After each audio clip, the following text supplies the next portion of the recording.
During Edzna's beautiful sunsets, a dim figure can be seen, caused by the sun's declining rays. Never static, always changing, the figure reacts according to the sun's daily radiations.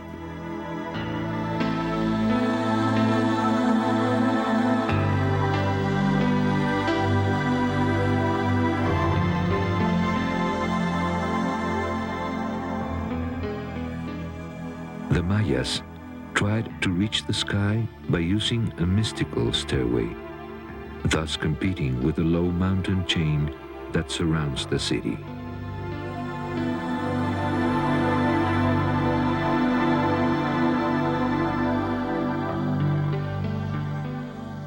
The five-story palace is the synthesis of Edzná.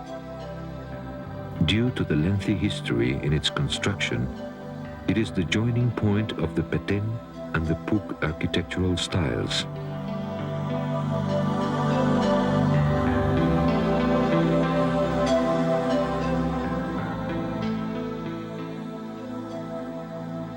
The temple, which crowns it with its roof ridge to the front, probably dates back to the years that go between 250 and 600 of our era, a period known as Early Classic.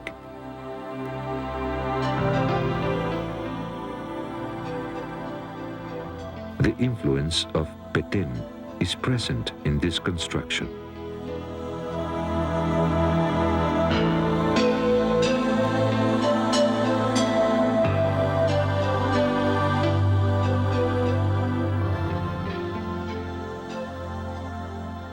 The archaeological city of Edzná was built on a small valley surrounded by small mountains and covered by low and thorny vegetation.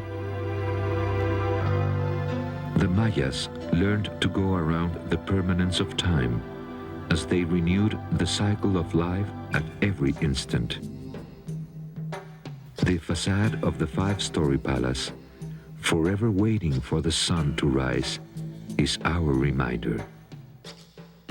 As years went by, long platforms were added to the front of the original foundation, and 4 levels with open corridors roofed with the typical Maya corbel vault were constructed on top of them. Their entrances were rhythmically designed with overheaded columns in the middle. It is the typical Puk style that enjoyed its splendor during the period known as Late Classic, which covered from 600 to 900 after Christ.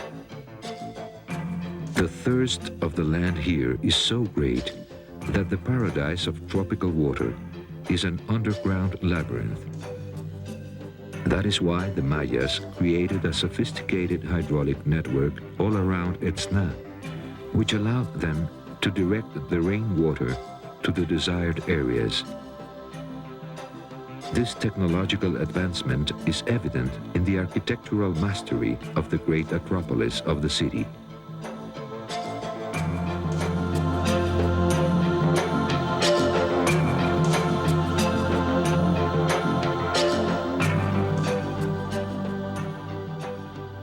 The Grand Plaza extends to the front, surrounded by the Southern Temple, the Moon House, the ballgame court, the steam bath, the Knives platform, the Puk courtyard, and by the Nohochna, or Great House. The Nohochna, or Great House, stands out at the front of the Grand Plaza. Its fundamental element is a high, long platform with a gigantic staircase that covers its entire facade.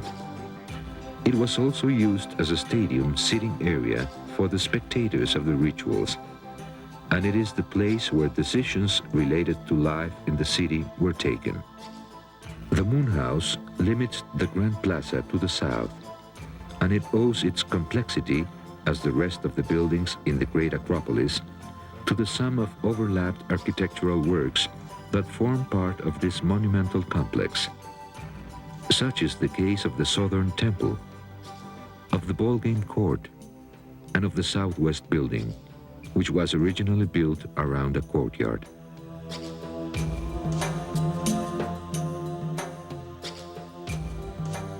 As in every Maya city, the Ballgame Court in Edzná had a religious meaning, the eternal play and replay of the antagonistic forces which balance the world.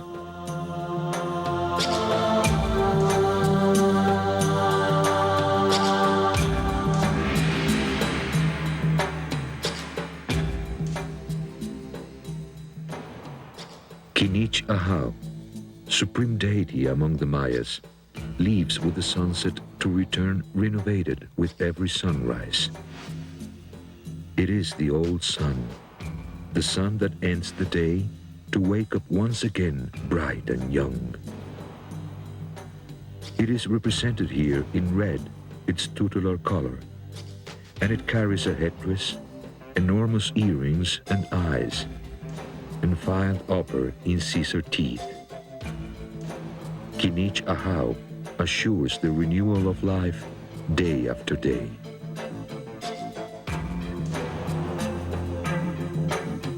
The majesty of the architecture created in the center of the city, which even today hides its true dimension, invites us from the little Acropolis to think about the visionary organization of public power within the Maya world. The force of the four fundamental elements, water, fire, air, and earth, were incarnated in the priests and the great lord of the city to control life and to assure destiny. The beginning and the end of things was derived from their gestures.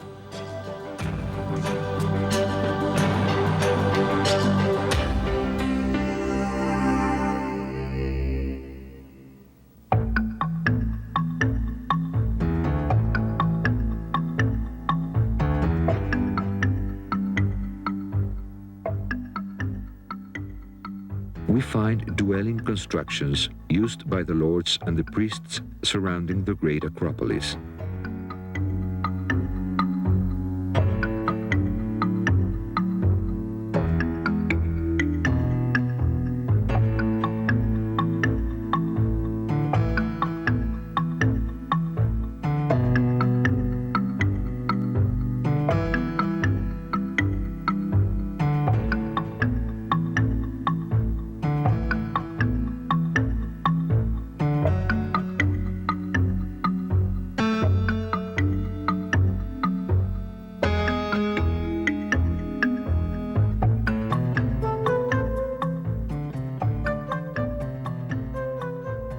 That is the case of the Puk Palace, which was built during the last years of splendor of Edzná, and the Puk style is represented by the way the stone is cut, by the utilization of small columns on the openings and by double moldings.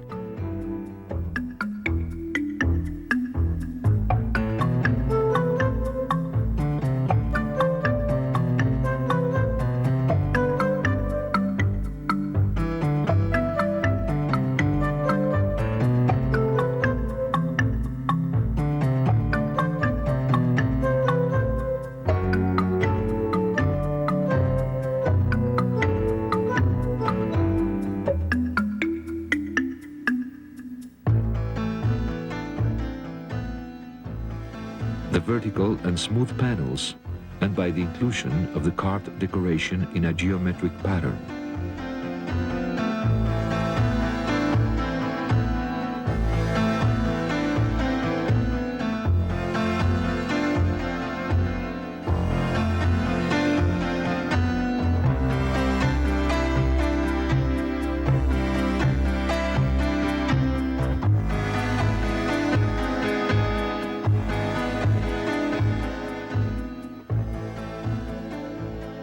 these elements are distributed in such a manner that they create a series of small patios that bestow a human scale to the everyday life which transpires in the great sphere of the world.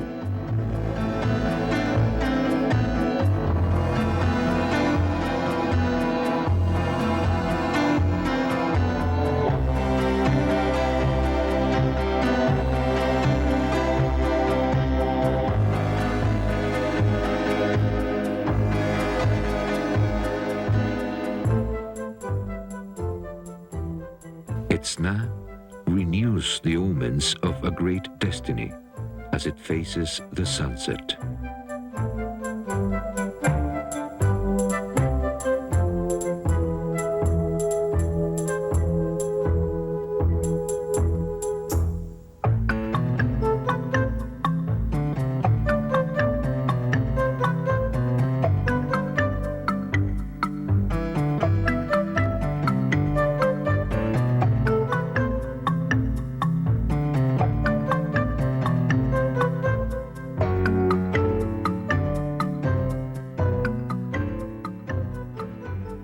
The place of things survives at every moment in Hochop, the home city of the Earth Monster.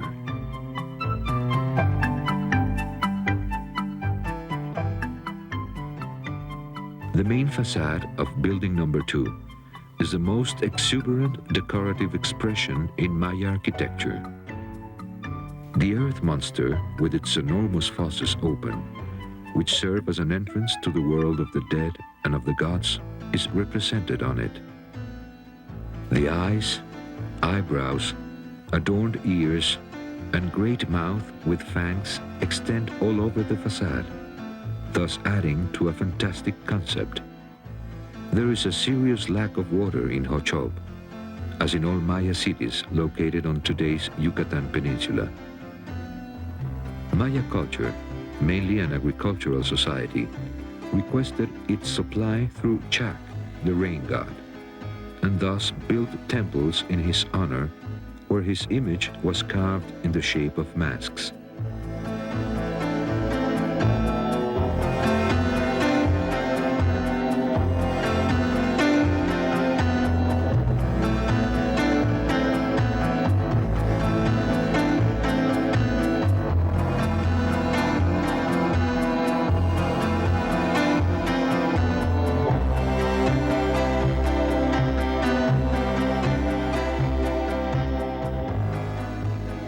A simple layer of stucco was the finishing touch on the walls in the city buildings, which had only one entrance and were covered by the false Maya vault.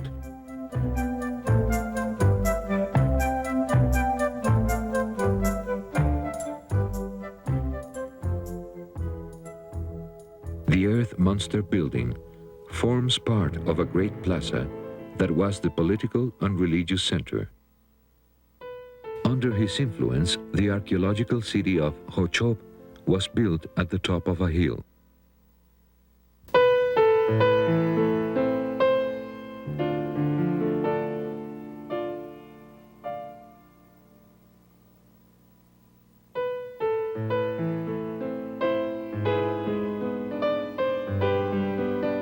The buildings that form the plaza represent the purest example of the Chinese-style architecture, which becomes evident in places like Tsibilcocac, Santa Rosa Xtampac, Tabasqueño, Nocuchich, Nojcacab, and Tzum.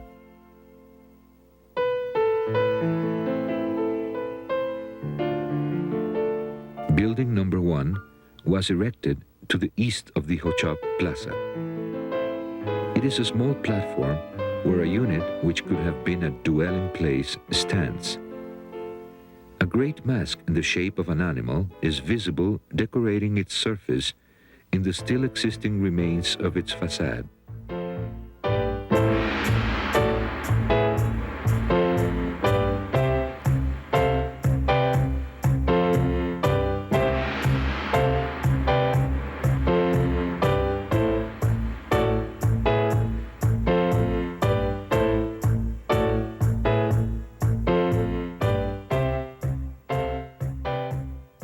Building number 5, on the contrary, limits the plaza to the southeast.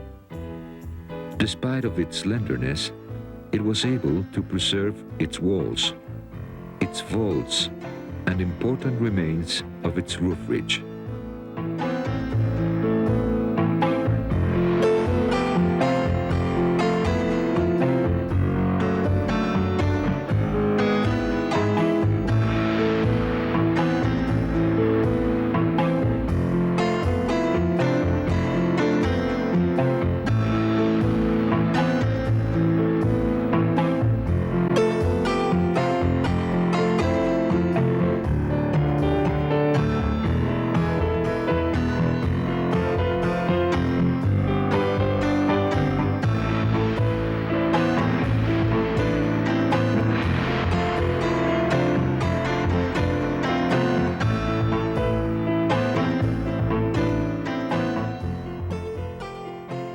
The symbols of water, in an unedited splendor, sing to thunder and lightning, the song of life in Hocho, the city of the earth monster.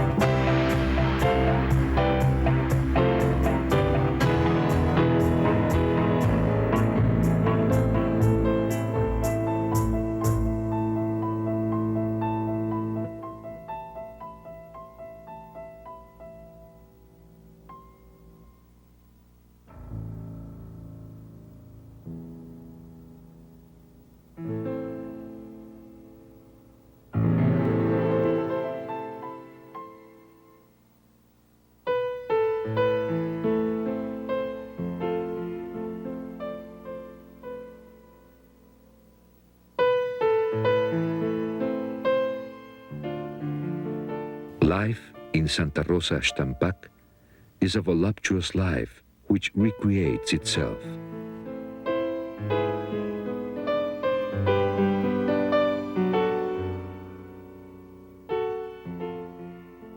Due to the fact that no conservation or archaeological restoration works have ever been carried out in this city, today we see it as it has stood since it was deserted more than 1,000 years ago.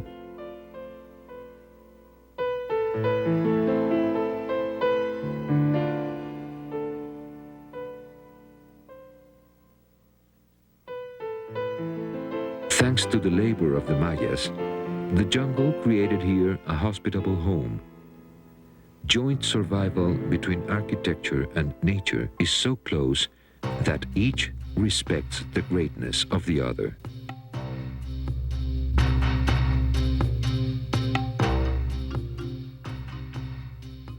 This perfect relationship is only possible through the profound knowledge that the Mayas had on the advantages of the surrounding materials. This knowledge allowed for them to adapt themselves to their environment, in spite of its hostility, as in the case of the tropical rainforest where Xtampac was established. Given the strategic importance of its location, the extension and the cultural complexity of Santa Rosa Xtampac becomes evident.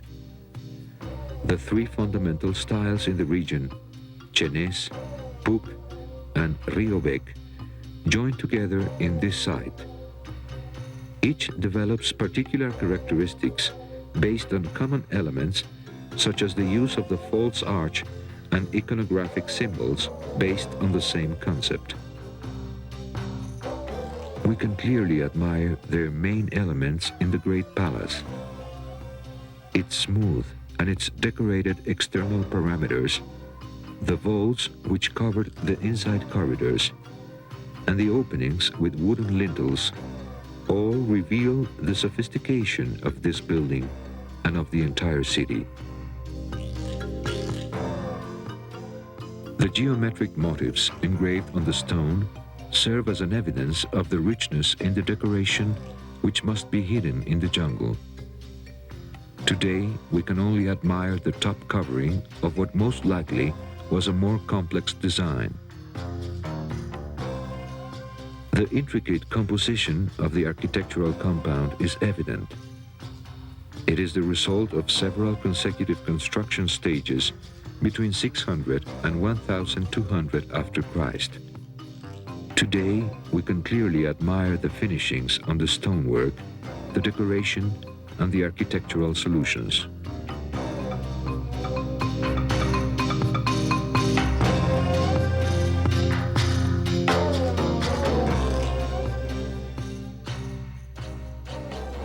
The Mayas, in those days, created new hills for life, instant after instant, designing leaf after leaf, constructing year after year in order to weave eternity.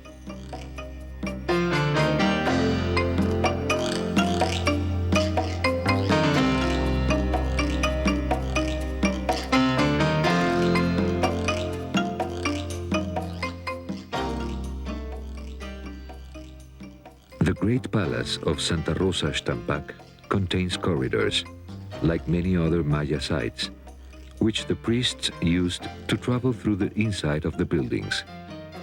Its design as an intricate labyrinth must have been planned that way since the first stages of its construction, as it was necessary to simultaneously advance through the building and onto the staircase. The stucco layer and the quality of the materials utilized are present here once again.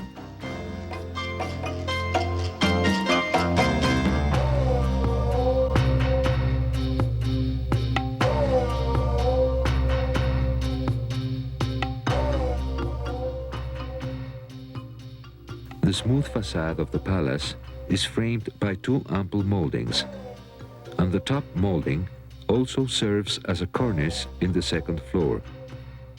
The recesses which open on the smooth section must have been lavishly decorated. The walls of the old rooms witness the majesty of the great palace complex.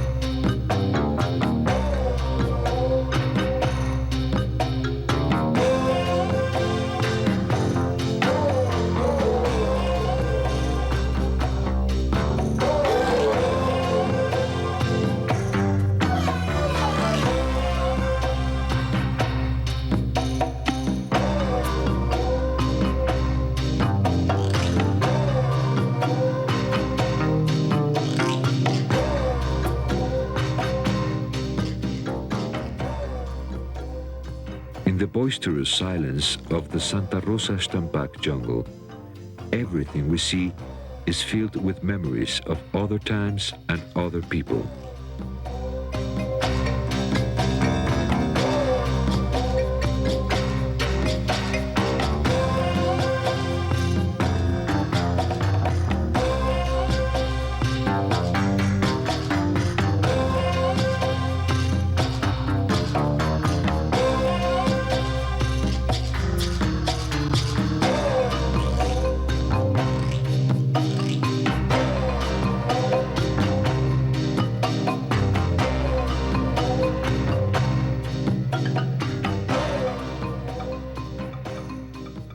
Becan is the center of a regional universe. It is the contact point of cultural styles. The recurring 1,000 steps road, a cloak full of subtle differences within a common weave. Its grandeur has reached us by way of the Maya's mouth. Becan, the city that welcomes travelers forever. The architecture and the location of this city tells us of the concentration of political, economic, and military power that Becan represented over the rest of the region. This preeminence lasted apparently from the year 800 to the year 1250 after Christ. The Eastern Palace was a dwelling place for the high hierarchy. Its ample staircases take us to the rooms which were previously roofed with the typical false arch vaults. The central nucleus of the city is formed by a series of plazas surrounded by majestic buildings. From the plaza, we can appreciate only the upper bulk of the Western Palace.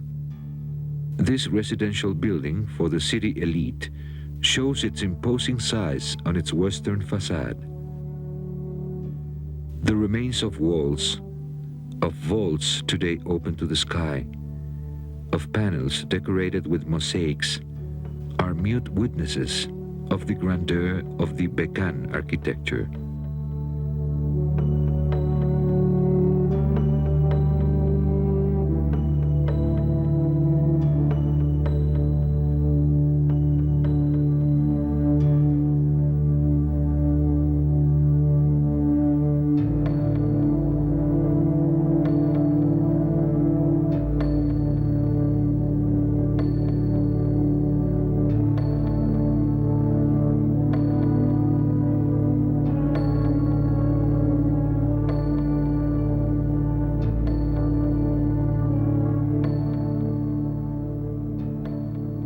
Plaza A is one of the most important in the city due to its strategic position in reference to the defense mode.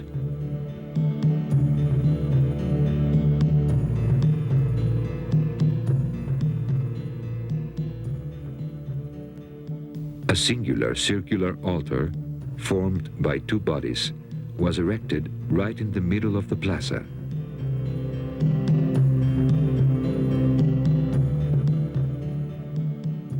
The impressive majesty of Building 1 enhances the beauty of the archaeological city of Becan.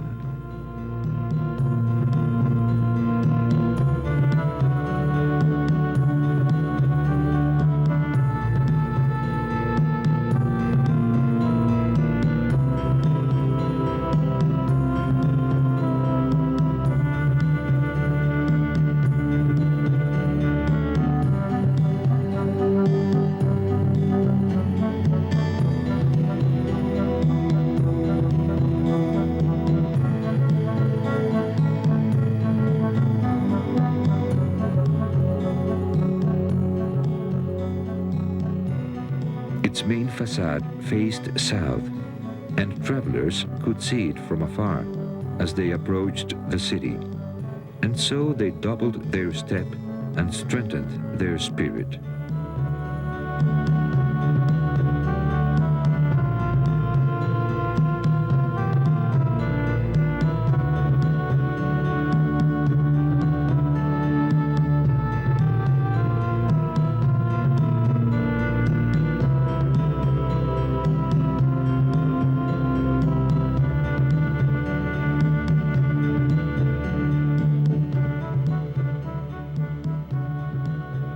It is a classic Rio Bec style building with all its attributes.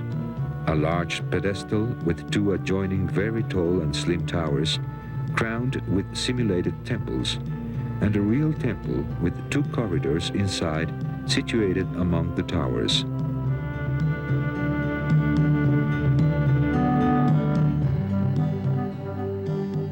Building 4 was constructed in several stages during the Classic period. The building is a tall structure with a step-like base. There is a vast complex of corridors surrounding a courtyard in the top section of the building, which permitted at the same time privacy and a life open to the horizon. We must imagine the explosion of carved zoomorphic images in the mosaics that must have decorated the walls of these facades and with which the Mayas must have shared their life. There is an intricate corridor network which made it possible to enter the building from the north and which makes us admire its different complexity levels. The vault-roofed corridors lead us from one place to another inside the building, as if through a labyrinth, making us travel through sections of staircases which must have been built at the same time as the first stone panels.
As the needs of the elite increased, it was necessary to construct architectural annexes that gave as a result underground chambers.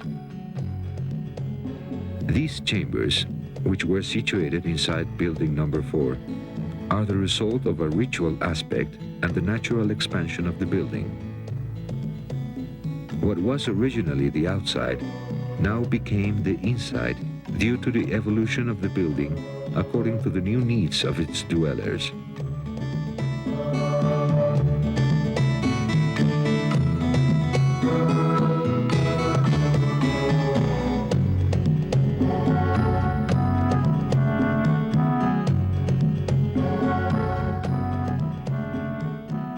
The Becan jungle must have been controlled by the Mayas so that they could organize their lives according to the wishes of their gods.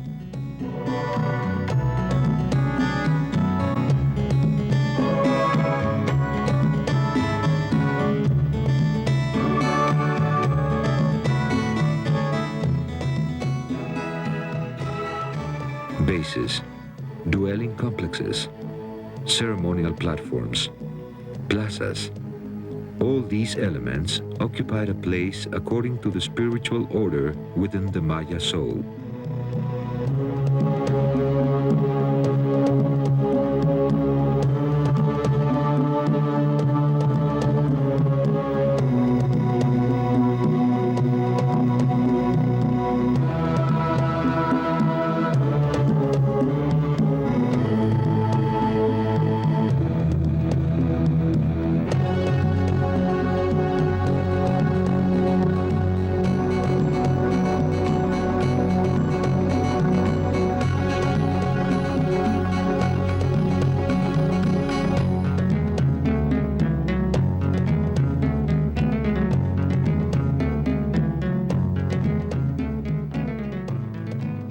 Dividing walls, inside benches which served to organize spiritual and worldly matters, staircases that rise and fall, reveal that this sector of the city belonged only to the select government group. Men and women who filled the plaza on feast or ceremonial days were never allowed inside these luxurious spaces.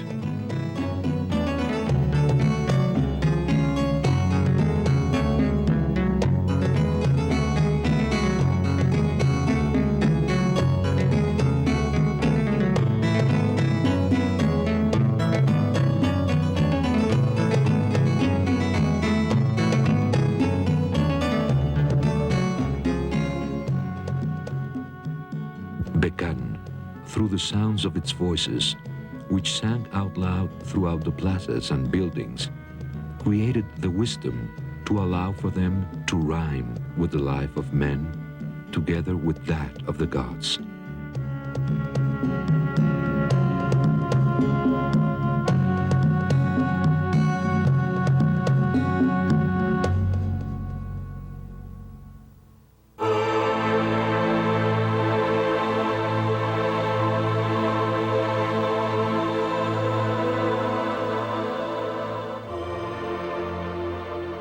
A fantastic mask representing a feline deity watches us from the height of one of the towers in Xpujil.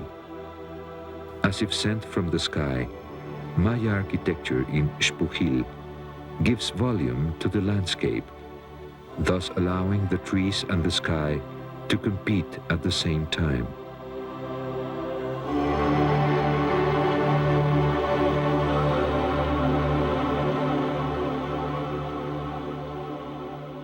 Although not totally explored, this archaeological city is the main example of the typical Rio Bec style architecture, as is evident in the architectural compound known as Xpujil I.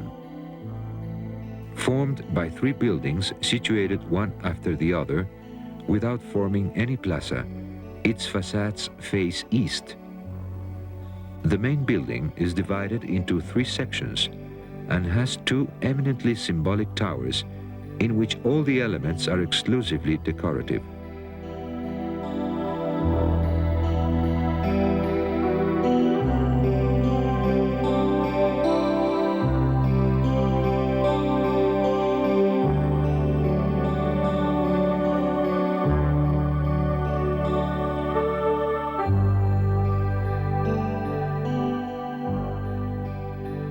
The corners of the base are not rounded. The staircases lead nowhere. The door openings do not lead anywhere inside. The temples are only a decorated wall, and the roof ridges could be simulated thanks to the cornice which separates them from the temple. Structure 1 in this complex presents an irregularity.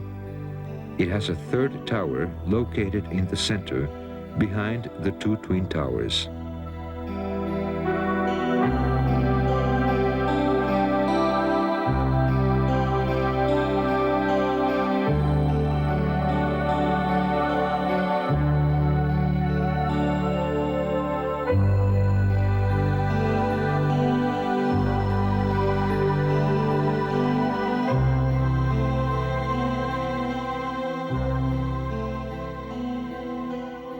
The decoration of the simulated temples, the panels and the covers, exhibit a heavenly snake in the image of Chicén Itzá, the creating god in which the attributes of the sun, the earth, animal force, death and vegetable magic are all mingled together.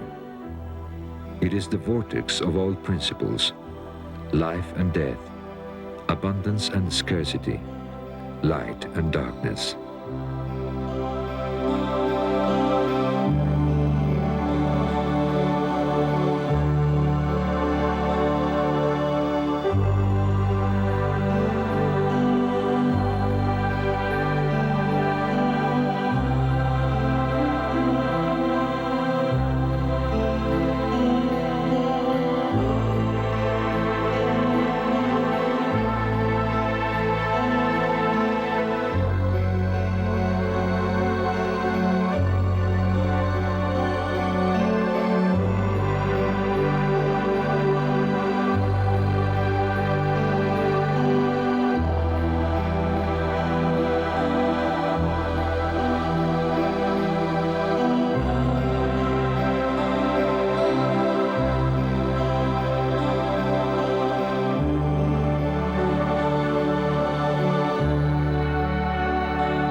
To the east, building number 2 presents all the characteristics of a high-rank dwelling compound.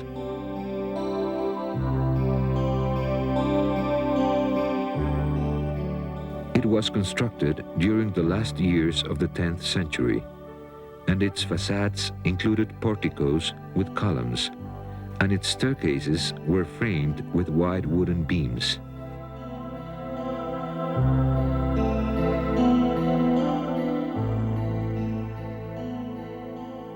The towers in Xpujil are so imposing that it would seem that the Mayas have decorated the world with their art forever.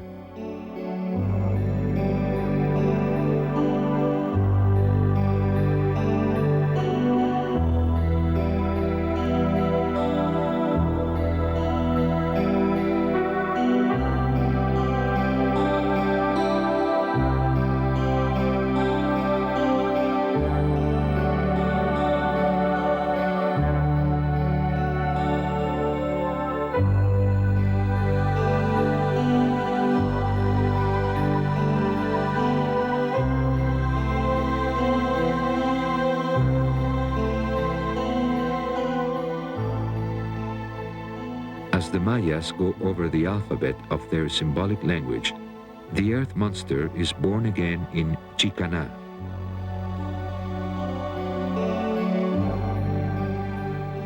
The entire facade of building number 20 is dedicated to the fabulous face which leads us to the eternal world through its open fauces. There is not one space which is not utilized for this symbolic composition. The lower jaw extends over the platform that serves as a base for the building, reaching the staircase itself, which is where the great fangs and the bifid tongue are located.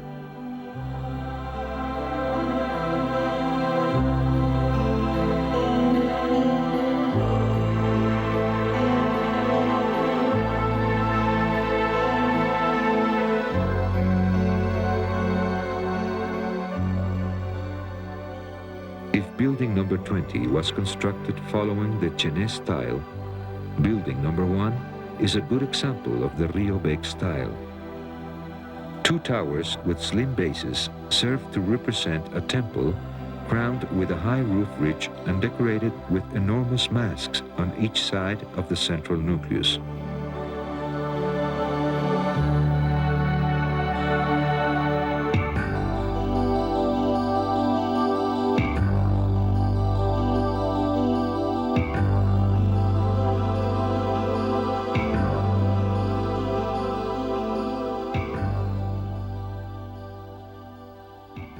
Chicana is an amalgamation of the cultural design created by the Mayas in this summer region.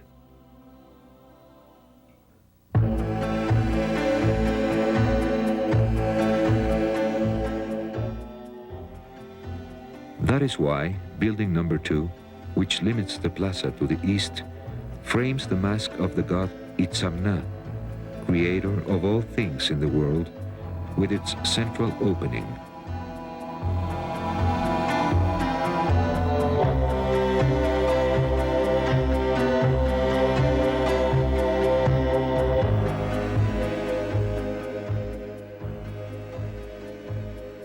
The representations at the corners, on the other hand, are dedicated to Chak by means of superimposed masks which represent it.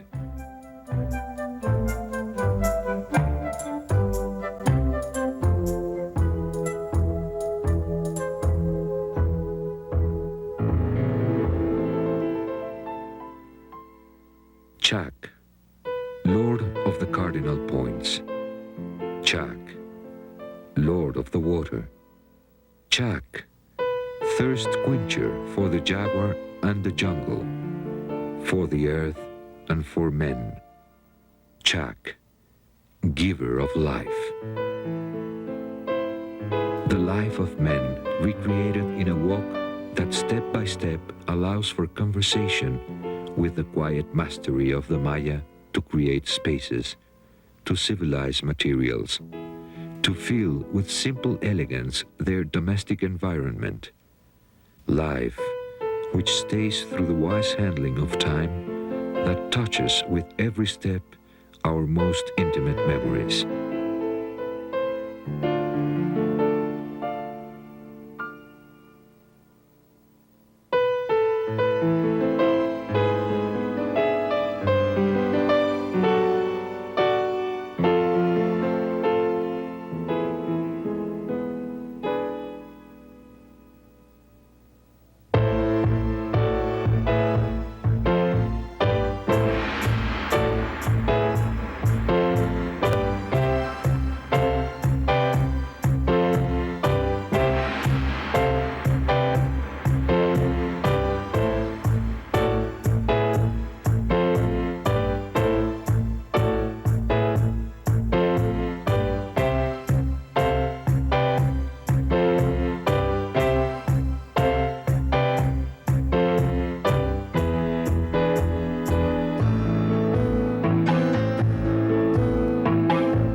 Chicana, in her role as Lady of the Jungle, asks the gods for water and makes us live again the daily dreams of the Mayas, so perfect that if we know how to listen, even today they can balance the world.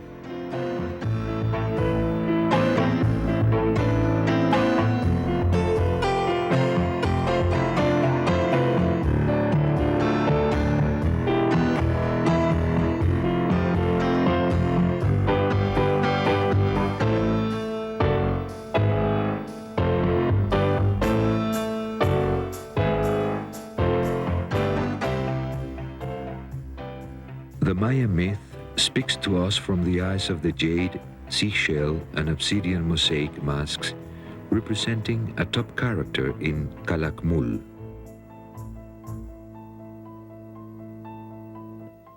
Calakmul is part of a cultural unit which developed on the northwest limit of Petén.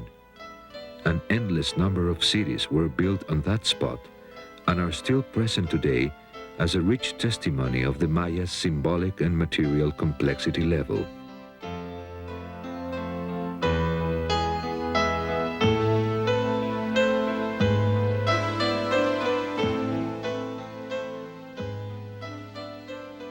Several buildings with inside halls were constructed on top of the main structure.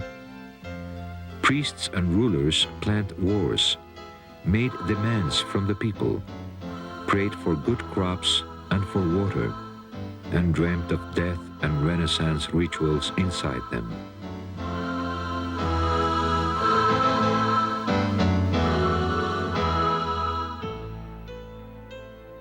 The settlement is one of the first cities which were built and achieved during their splendor towards the year 800 after Christ, an unexpected importance even in our days.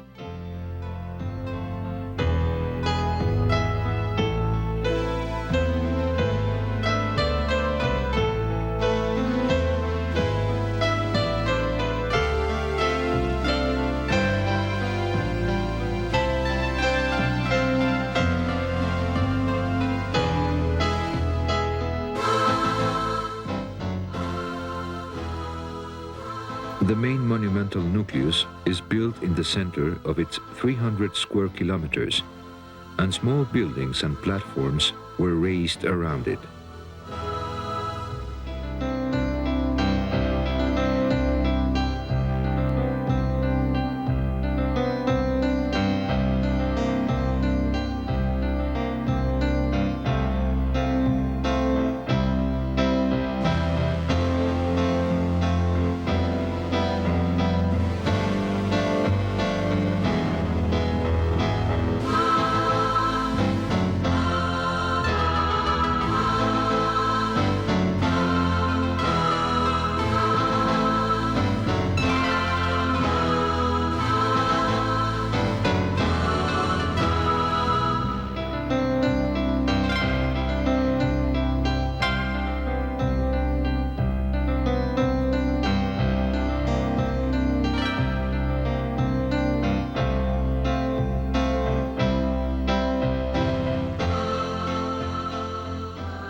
A particular mark which provides it with a personality of its own can be perceived within its architecture, although it could be considered to be a Petén-style structure.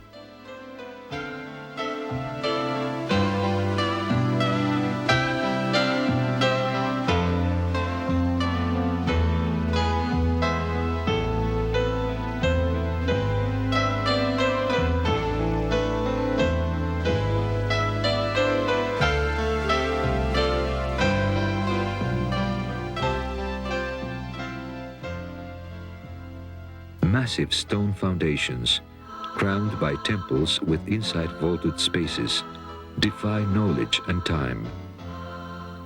Although today all we see is bare stone, the finishing on the walls was made of stucco bursting in color.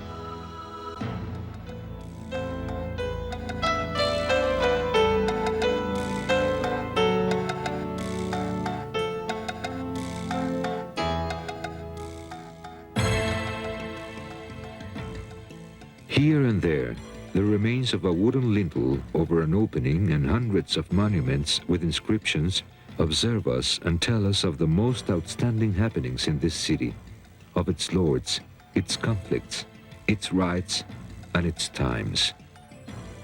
Building number 3 is part of the monumental compound that was the Calakmul Ceremonial Center.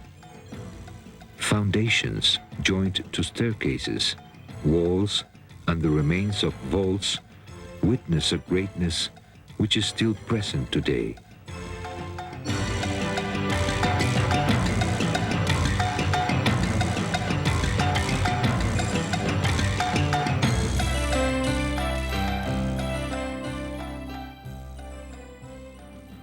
After 1,000 years of abandonment, vegetation recovers its majesty and invades the world created by man. Time arrives different, with a different stroll, with a different rhythm.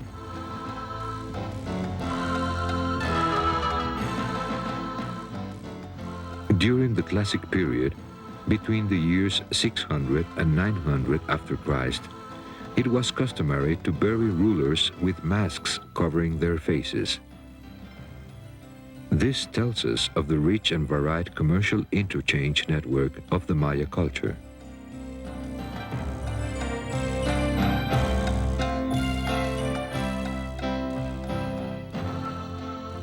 The stone space belonging to the Mayas aspires to compete with the silk cotton, the cedar, and the mahogany trees. The fruit of such wisdom, product of centuries, speaks of a people who dominated its flaws, controlled its trespasses, and handled its uncertainties. The jade, seashell, and obsidian mask sees us from afar. It invites us to get closer. It wants to whisper in our ear the secrets, the days, and the dreams of a people who lived to sing to the universe.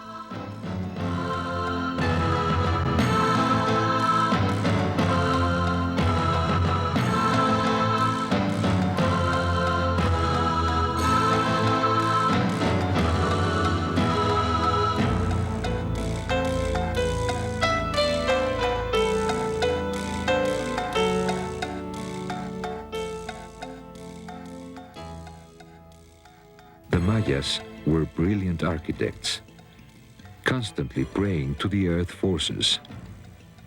They learned to speak to the stone, to talk to the wood, to chat with the light, and thus were able to invent, to create a world that has come all the way to us. Their voices let time break through the fragile human resistance. They make our myths live through the sound of their light.